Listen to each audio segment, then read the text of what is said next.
Within the vast galactic seas of the Milky Way, there lay hundreds of billions of planets. Although most are nothing more than chunks of dead rock that have remained unchanged and unfazed for eons, countless unique, fascinating worlds lurk within the orbits of stars throughout the galaxy. Within the depths of a faraway nebula lies one of the more notable of these planets, a small, hot desert planet orbiting a star known as Coronis.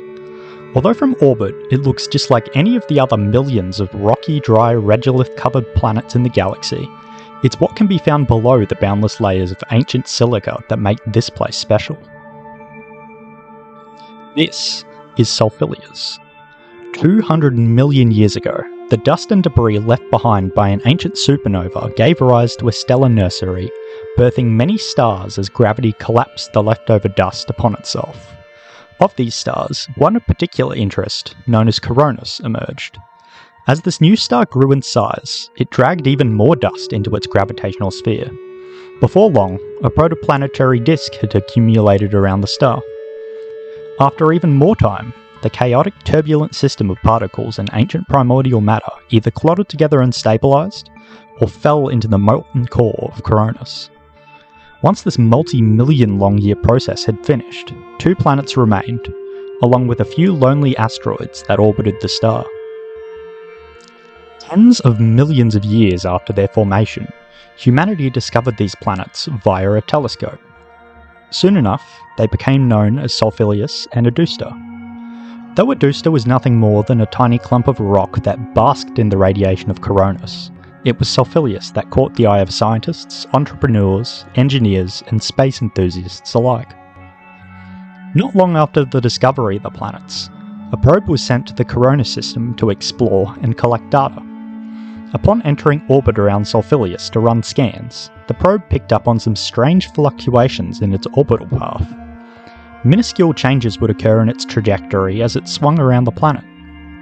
Though they were only subtle, they were more than enough to get the attention of scientists when the probe returned to Earth with the data. After they had analysed the data, they were baffled. Many theories were proposed as to why the anomalies occurred, but there would only be one way to know for certain why this had occurred during the mission. Not long after this, an exploration team was sent to the planet, where they observed the presence of the mineral staminite on its surface. The quantities were vast, a phenomenon never before seen on a planet.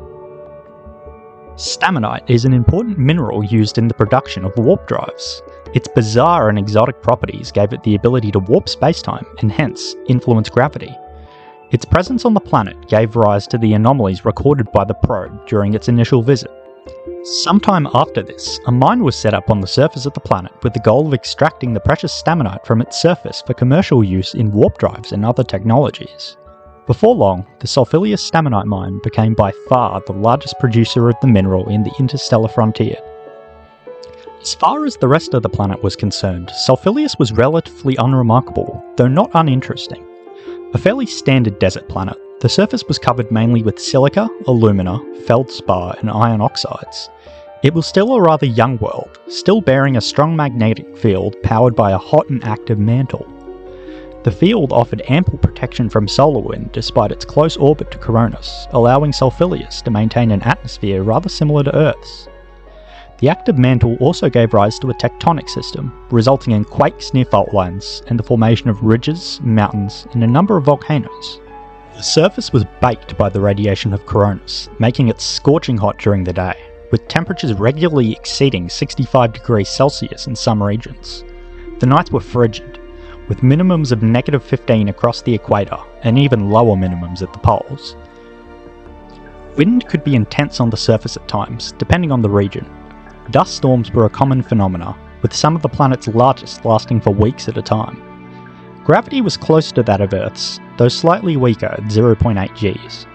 A similar day-night cycle was present, with Solfilius completing a rotation every 22 hours, 2 faster than Earth. Solfilius possessed a year of 271 Earth days, orbiting at an average distance of 0.871 AU away from Coronis. No water is present on the surface, but some scientists believe it could exist deep underground in small, isolated pockets. Solfilius and the rest of the Corona system lay at a considerable distance of 3,500 light-years away from Earth.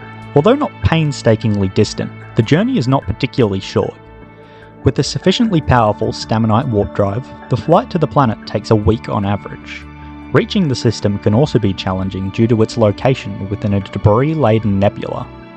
Only ships rated to handle impact with debris fields can make the journey there and back safely.